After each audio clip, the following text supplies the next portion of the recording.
Bismillahirrahmanirrahim. Alhamdulillahi rabbil alamin. Wassalatu wassalamu ala asyrafil anbiya wal mursalin Sayyidina Muhammadin wa ala alihi wa sahbihi ajma'in. Hadis yang ke-12,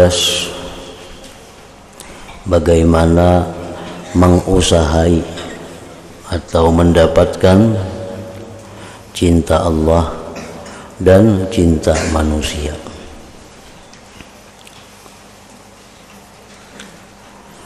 An Sahl bin Sa'id radhiyallahu an Sahl bin Sa'din radhiyallahu ta'ala anhu qala ja'a rajulun ila an-nabi sallallahu alaihi wasallam faqala ya Rasulullah dullani ala amalin idza amiltuhu ahabbani Allah wa ahabbani an-nas. Faqal izhad fid dunya yuhibbaka Allah wazhad fi ma indahum yuhibbaka an-nas. Hadis hasan rawahu Ibnu Majah. Artinya daripada Sahal bin Sa'ad radhiyallahu ta'ala anhu berkata, datang seorang laki-laki menemui Rasulullah sallallahu alaihi wasallam. Lalu laki-laki itu bertanya kepada baginda Rasulullah, wahai Rasulullah, tunjukkanlah kepadaku satu amalan. Artinya berikanlah kepadaku satu amalan. Jikalau aku mengamalkannya, amalan itu niscaya mencintai akan daku oleh Allah Ta'ala dan mencintai akan daku oleh manusia. Amalan supaya dicintai Allah sekaligus dicintai manusia.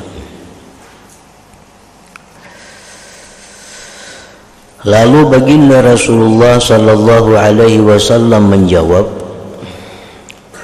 zuhudlah kamu daripada dunia, niscaya engkau dicintai oleh Allah Ta'ala. Zuhudlah engkau daripada dunia, niscaya engkau dicintai oleh Allah Ta'ala.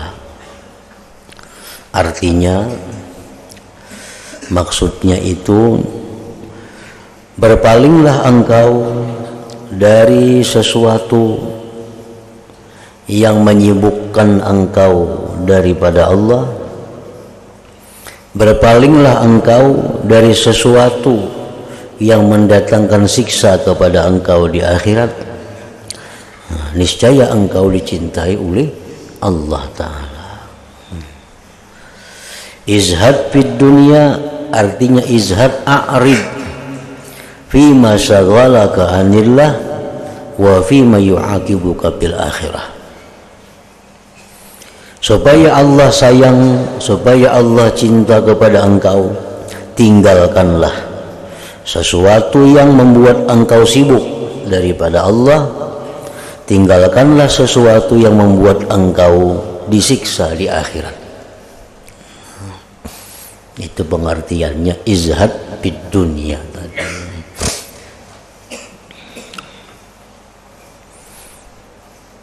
Artinya apabila kita suka kepada sesuatu yang membuat kita lupa kepada Allah, kita suka kepada sesuatu yang mengakibatkan kita disiksa di akhirat, nah itu kita dibenci, tidak disukai oleh Allah.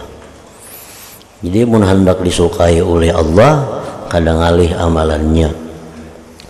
Tinggalkan pekerjaan yang membuat kamu sibuk sehingga lupa kepada Allah. Tinggalkan perbuatan-perbuatan yang mengakibatkan siksa bagi engkau di akhirat.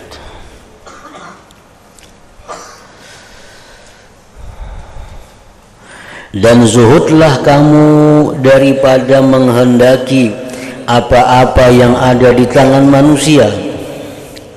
Niscaya manusia mencintaimu. Dan zuhudlah kamu,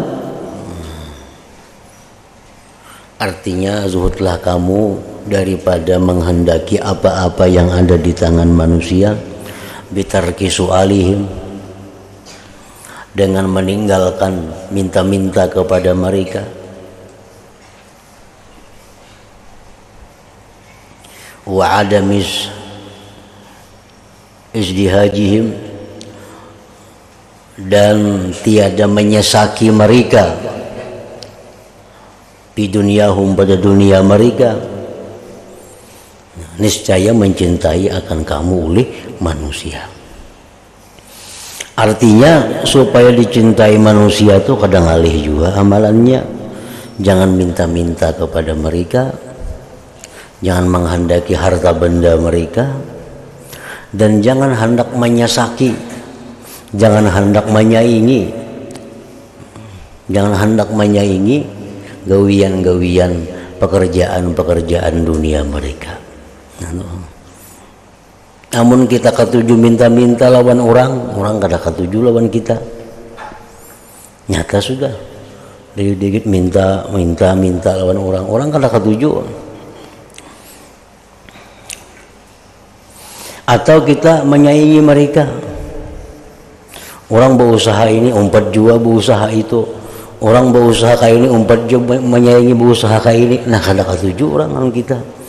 Nah jadi artinya supaya diketujui oleh manusia, jangan hendak minta-minta lawan mereka, jangan hendak menyaingi apa usaha pekerjaan mereka daripada dunia. Nah niscaya mencintai akan engkau oleh manusia. Nah itu artinya wazhad fima indan nas yuhibbakan nas.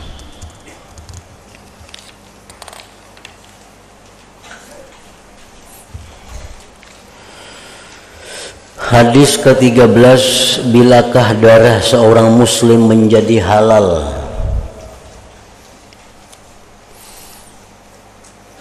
Darah seorang muslim menjadi halal. Artinya orang itu bisa dibunuh. Kapan orang muslim itu boleh dibunuh? Kapan orang muslim itu boleh dimatikan? An Ibnu Mas'ud radhiyallahu ta'ala anhu qala Rasulullah sallallahu alaihi wasallam, la yahillu damu mri'in muslimin yashhadu an la ilaha illallah wa anni rasulullah illa bi ihda thalathin, az-zayyibu zani wan nafsu bin nafsi wattariku lidinihi al-mufariku lil jamaah. Hadis Bukhari Muslim muttafaq alaihi.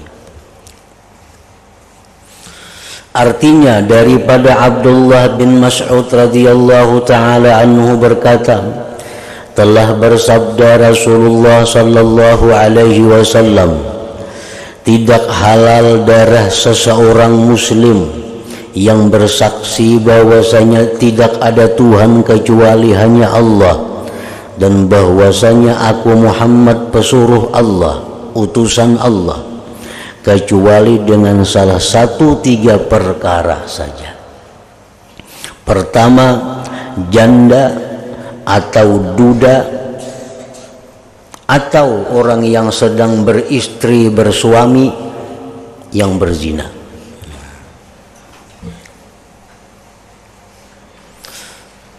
Orang tuh muslim baisi bini, baisi laki melakukan zina, atau orang tuh muslim pernah balaki, pernah babini, habis itu melakukan zina, janda atau duda. Nah orang ini darahnya itu halal. Artinya apa? Orang ini boleh dibunuh dengan cara-cara yang ditentukan oleh syariat. Pembunuhannya kayak apa? Dengan cara rajam. Yang boleh membunuh siapa? Memutuskan itu qadhi atau hakim. Seorang perempuan datang kepada Rasulullah sallallahu alaihi wasallam. Jadi perempuan itu, wahai Rasulullah, ulun telah melanggar hukum Allah, ulun melakukan zina. Ulun melakukan zina. Lalu orang ini sudah bersuami, orang ini berisi laki, tapi ia hendak membersihkan dirinya, hendak di akhirat kadang mendapat siksa. Diperintahkan oleh Nabi dengan cara dirajam. Rajam itu lebih berat daripada dibunuh lawan pedang. Kalau dibunuh lawan pedang itu sakitnya hitungan detik,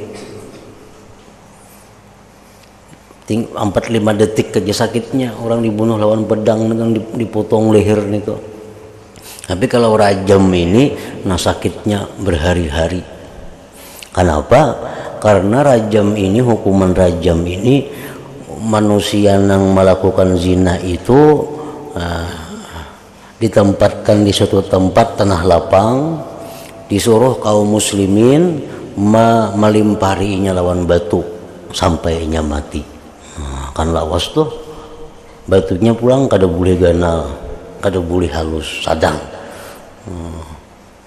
Jadi itu hukuman orang berzina, hendak selamat di akhirat. Bila kadaka itu di akhirat kada tentu lagi selamat. Amun ka itu selamat dah di akhirat. Nah, jadi disuruh duduk di situ, ditutupi lawan kain. Nah, diundang sekampungan, diundang masyarakat untuk melimparinya lawan batu. Mungkin setengah harian bisa kada mati lagi nya. Nah, itu hukumannya orang yang berzina.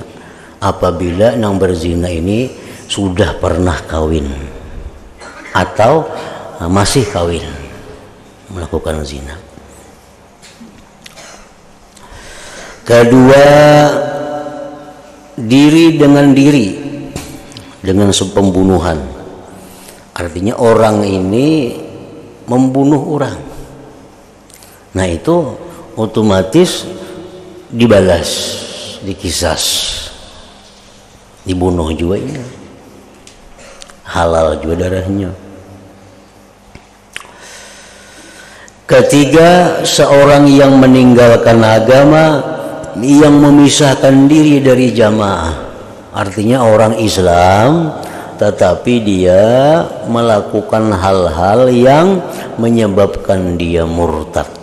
Nah, itu orang Islam tapi nya melakukan perbuatan atau mengucapkan satu ucapan atau mengetikatkan satu etikat yang menjadikan dia itu keluar dari agama Islam.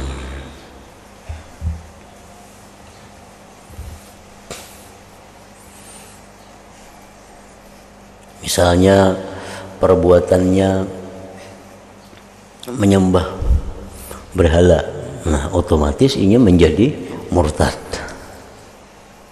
Atau perbuatannya lagi melimparkan Al-Quran atau satu ayat dari Al-Quran dilimparnya ke tempat sampah.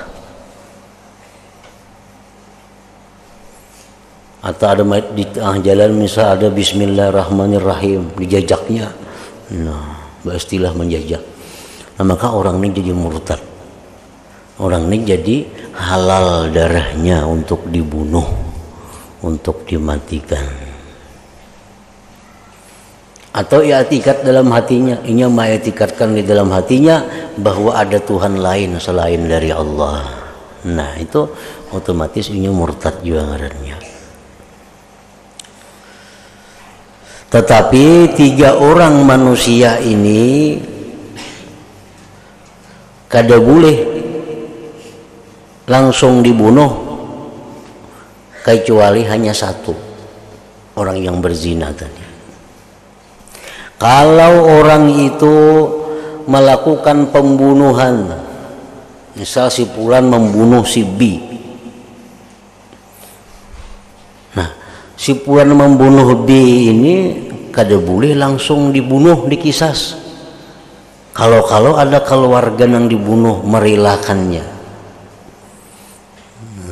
Jadi ujar nang keluarga yang dibunuh itu kami ikhlas saja, kami rela aja, kada usah dibunuh, nang membunuh itu kami maapakan aja. Nah, kada jadi dibunuhnya, kada jadi dibunuh, selamat artinya. Orang yang murtad tadi kada boleh juga langsung dibunuh, sebelum inya disuruh tobat dulu. Kamu tadi kalau menyembah berhala, maka kamu orang Islam, nabi kamu menyembah berhala, ulun hak yang berhala benar menjadinya. Hingga mau kada tobat, mau kada ampe.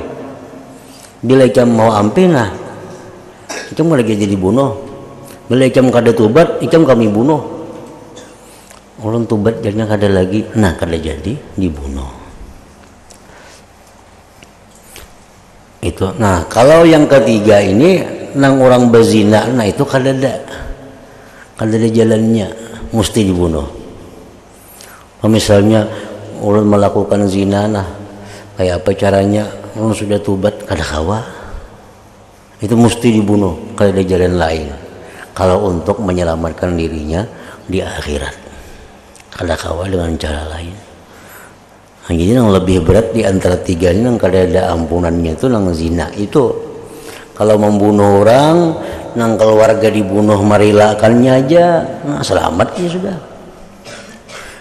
Orang nang murtad, namun disuruhnya tobat, disuruh kembali ke jalan yang benar, kembalinya, nah kada jadi halal darahnya. Tapi kalau orang berzina, bila sudah mengakui berzina, nah itu kada ada jalan lain lagi untuk keselamatannya kecuali dirajam tadi.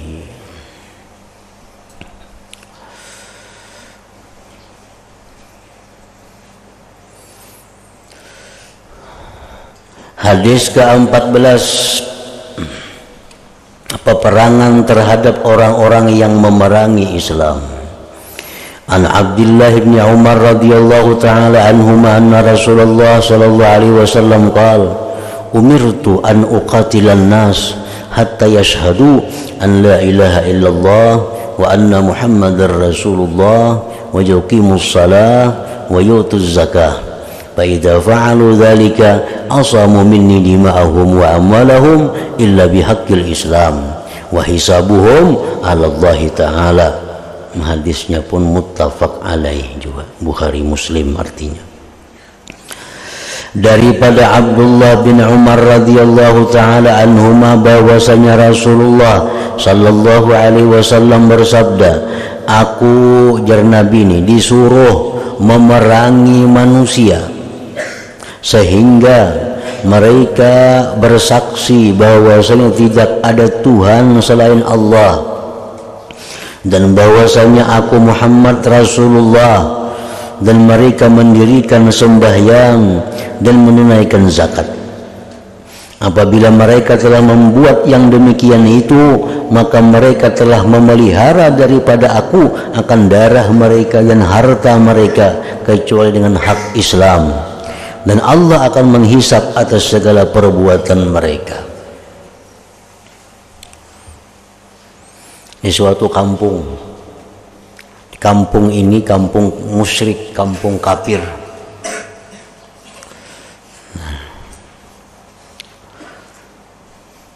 Nabi kita mengirim utusan ke kampung itu, aslimu ba Islam, taslamu, kalian selamat. Bila kampung ini mau ba Islam, nah, jadi kaum muslimin. Bila sudah jadi kaum muslimin itu, dia sudah terpelihara dirinya, kada boleh diganggu lagi, kada boleh hartanya diganggu lagi kecuali sesuai aturan Islam. Kemudian lagi ada satu kampung yang sudah Islam, tapi orangnya kada sembahyangan di situ. Islam sekampungan, tapi kada sembahyangnya. Masjidnya kada ada, apa yang langgarnya kada ada. Kalau tahu di sembahyang Islam orangnya. Nah itu dikirim utusan ke sana agar sembahyang. Bila kada sembahyang diperangi. Nah, diperangi juga. Kampung itu katanya sembahyangnya. Nah, setelah diberi peringatan supaya sembahyangan, bila kada mau juga, kampung itu pun diserang. Siapa yang melawan dibunuh. Siapa yang tobat selamat. Ada satu kampung yang sudah muslim, yang sembahyangan, tapi kada mau berzakat. Di kampung tuh orang kada mau berzakatnya, mau sembahyangan aja. Nah itu pun dikirim juga ke sana peringatan, keluarkan zakat. Bila kada mengeluarkan zakat, diserang kampung itu, akan diperangi kampung itu. Tatapnya kada mau juga berzakat, nah diserang kampung itu, diserang. Siapa yang kada mau dibunuh, diperangi. Nah kalau sudah orang itu Islam, orang itu sembahyang, orang itu bayar zakat, nah ini kada boleh sama sekali diganggu-ganggu. Hartanya kada boleh diganggu, jiwanya kada boleh diganggu, kecuali dengan hak Islam. Perkara inya itu sembahyang, berzakat, masuk Islam, ikhlas atau kada ikhlas itu urusan Allah Ta'ala. Wa hisabuhum 'ala Allah. Misalnya kita baik berislam mana, kita kada berislam ini diserang orang kita, ya kita berislaman, nyaman kita selamat. Nah ini karena berislamnya kada karena Allah, itu urusan Allah. Yang penting bila orang sudah mengucap 2 kalimat syahadat, orang itu sembahyang, orang itu bayar zakat, kita menghormati mereka. Perkara mereka karena Allah atau karena takutan, nah itu urusan Allah aja lagi menghisapnya di akhirat. Wa hisabuhum 'ala Allah Ta'ala.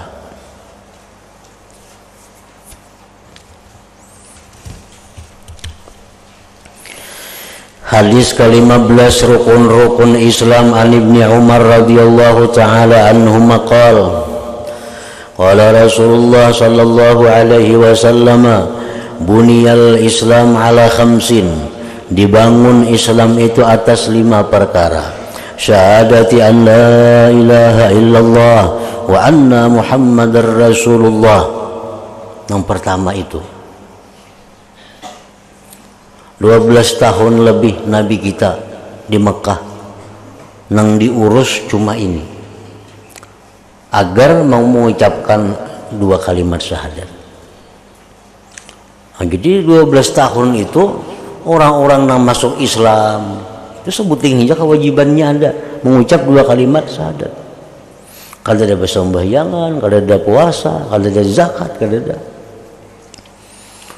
Jadi selama Nabi kita di Mekah sebelum Isra Mi'raj terjadi, kewajiban kaum muslimin rukun Islam hanya 1, mengucap 2 kalimat syahadat itu aja.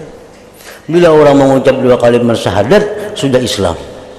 Sembahyang belum ada peraturan, zakat maginnya, puasa, haji kada ada lagi.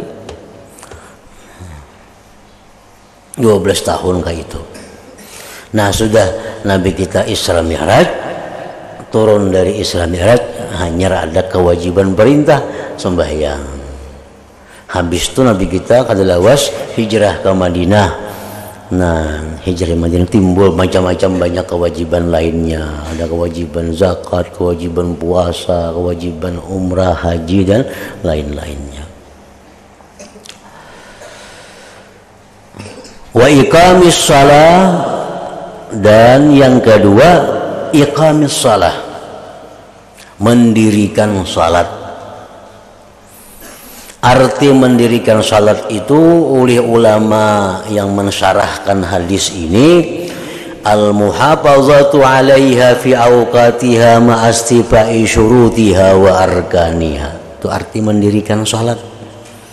Menjaga sembahyang di dalam waktunya, menunaikan syarat dan rukun-rukunnya. Nah itu pengertian menjaga sembahyang. Orang sembahyang tapi hingga mangkada, nah itu kada menjaga sembahyang karena kada mendirikan sembahyang.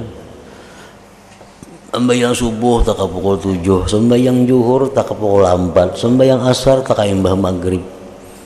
Ini orang ngarannya kada iqamis shalah, Kenapa? Karena sembahyang tapi di luar waktunya.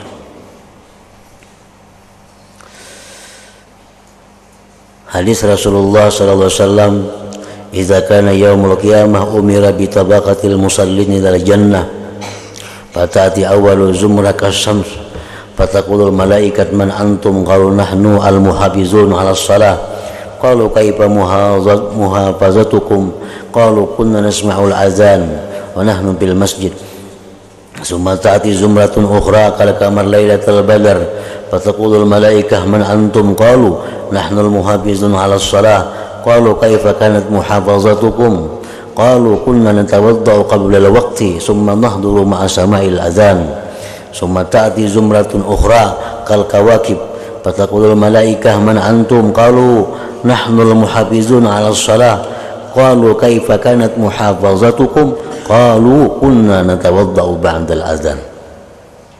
Hari kiamat terjadi, diperintahkan orang-orang yang sembahyang itu masuk ke surga.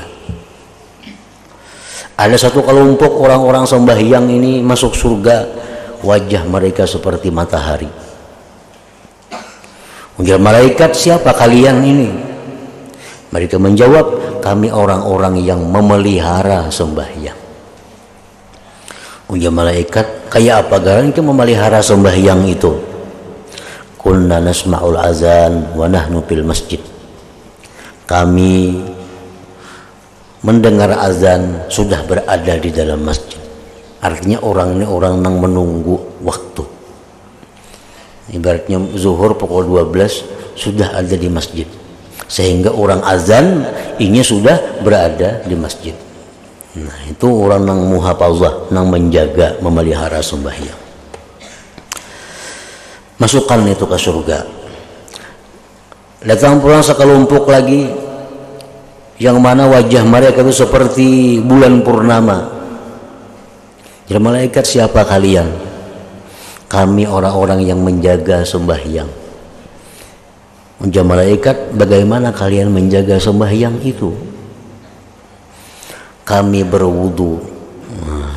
berwudu sebelum masuk waktunya, kemudian kami ke masjid begitu mendengar azan. Ini parak sudah bang baudo duduk di rumah, kalau mendengar orang bang kena hanya berangkat ke masjid. Itu nomor 2-nya. Ada yang pertama itu kada menunggu azan berdahulu ke masjidnya. Nah, kemudian ada kelompok yang ketiga masuk ke dalam surga yang wajah mereka seperti bintang. Seperti bintang. Jadi malaikat, siapa kalian ini? Kami orang-orang yang memelihara sembahyang. Ujar malaikat, bagaimana kalian memelihara sembahyang itu? Mereka menjawab, kami berwudu begitu mendengar azan. Orang bang, kalau berwuduannya lagi. Nah, ini nomor 3, seperti bintang. Nah, nomor 2, belum azan berwudu, cuma kada ke masjid dulu di rumah, menghadang orang azan hanya turun. Nah, nomor 1, nah itu orang yang sudah di masjid sebelum azan. Nah, itu contoh-contoh pengertian iqamis shalah, mendirikan salat, memelihara sembahyang.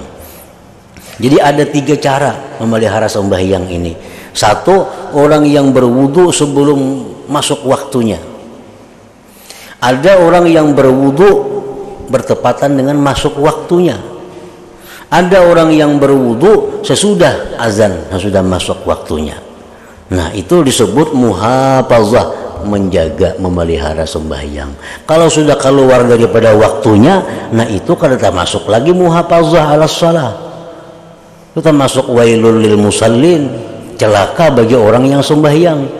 Alladzina hum an salatihim sahun, yang mereka itu dari sembahyang mereka itu lupa waktunya. Itu kada muhafazah, itu wail, celaka.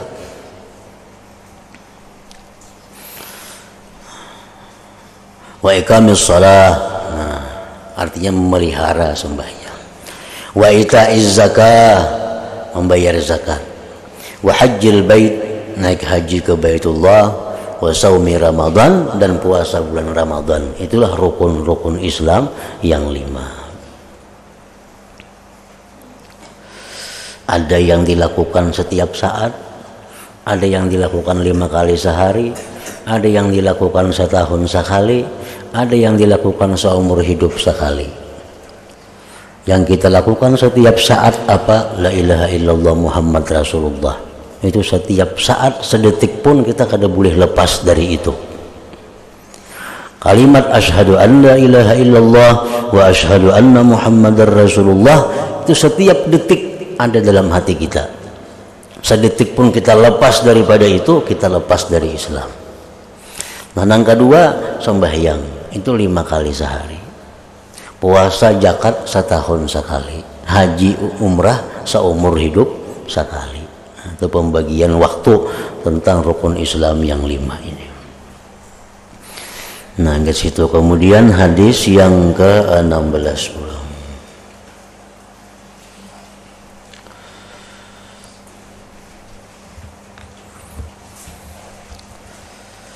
إلى حضرة النبي صلى الله عليه وسلم الفاتحة. أعوذ بالله من الشيطان الرجيم. بسم الله الرحمن الرحيم. الحمد لله الرحمن الرحيم مالك يوم الدين. إياك نعبد وإياك نستعين اهدنا الصراط المستقيم. بسم الله الرحمن الرحيم. الحمد لله رب العالمين وصلى وسلم على سيدنا محمد وآله وصحبه أجمعين. اللهم اجعل جمعنا هذا جمعا مغفورا وتفرقنا من بعده تفرقا معصوما وعلمنا علما نافعا وعملنا عملا مقبولا ورزقنا رزقا واسعا حلالا طيبا. اللهم افتح علينا فتوح العارفين واجعلنا يا الله من عبادك الصالحين برحمتك يا ارحم الراحمين. صلى الله على سيدنا محمد وآله وسلم. الحمد لله رب العالمين.